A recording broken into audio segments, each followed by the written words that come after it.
We are in Greenfield, Massachusetts, which is located between Palmer and Sturbridge, equidistant, 7 miles. We are having the Battle of Brimfield here, which is a fundraising event for the Hitchcock Academy, which is our community center. This is a tactile classroom. You can smell, you can see, you can feel. This is history. This is a great education right here.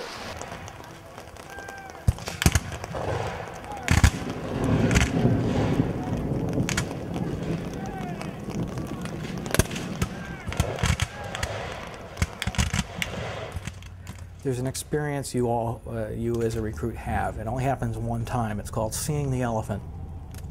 It's the first time you actually take the field and stare across the deadly space and see the opposing forces, muskets aimed at you, and those first volleys are exchanged. And it's a really unique feeling. It's one of those times in the hobby when you really feel as though you have traveled in time somewhat.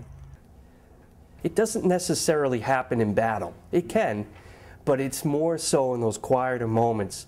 It might be around a campfire, it might be in your tent waking up or just going to sleep, no modernisms around. That's when the period, if you will, kind of hits you. 1, 2! Sometimes you do feel a little silly wearing a Civil War uniform. You're a modern man and you work behind a desk or behind a computer or whatever, you drive a car, and you come to this reenactment and you don the wool and you get into 1863 all of a sudden. It can feel strange. It's 50 cents, that ain't a $50 bill. My primary goal here is to just kind of, just be a regular old soldier, just be a private that doesn't know too much, that just does it and follows orders. Plus I like the outdoors, I like the camaraderie. And actually, I like the horses too. They're kind of nice too. Obviously, we don't fire real bullets. We fire reproduction firearms loaded with blank rounds. None of what we wear, none of what we carry is original. It's all reproduction. Much of it is made by craftsmen who make very specific items. But we try to get as close as possible to what they wore, how they appeared. Inspection! Arms! What I learned is just how very difficult a Civil War soldier had it. Sleeping out in the rain. The rations they were issued were horrendous. I mean, we would never think of eating some of the stuff that they ate. Rotten meat, hardtack with worms all through it.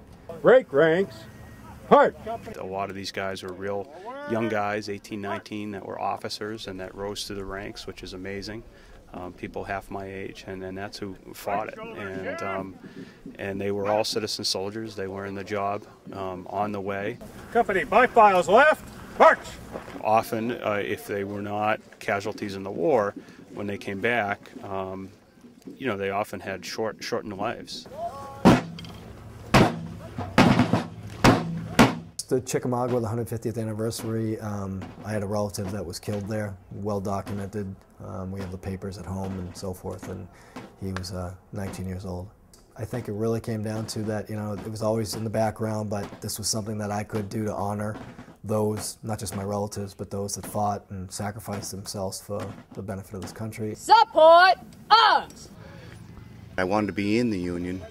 My great-great-granddaddy was in the 9th Vermont. I have a Civil War sword.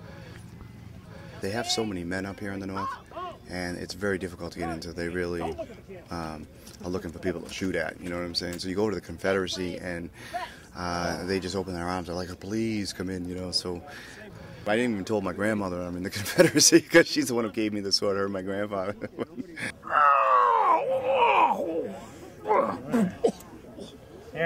Here.